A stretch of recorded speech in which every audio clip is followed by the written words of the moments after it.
These are the draught excluders for the Triumph TR2 and TR3 models. These have been done in midnight blue vinyl. We can also offer them in leather if you prefer. Unlike the later TR3A models where they switched to using a tack-on moquette Furflex material, these are done in a vinyl-like material.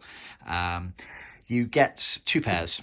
The bigger pair here are for the sort of back edge of the A-post, front edge of the door panel. They actually attach to the A-post side of things though, and curve round with the bodywork of the car and the front door section, whereas the smaller ones here go on the B-post, so they're on the leading edge of the B-post. They get tacked underneath the panel. To show you what they are, they're rubber piping stitched with vinyl around them.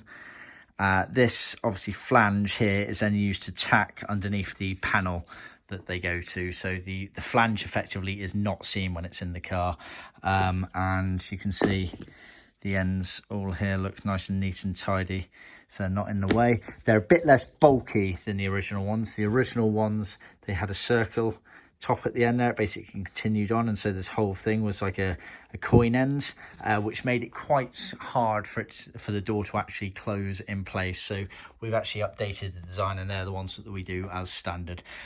These are sold as a kit like this, or they are also included in our trim panel kit where they work out a bit cheaper. See our website for details.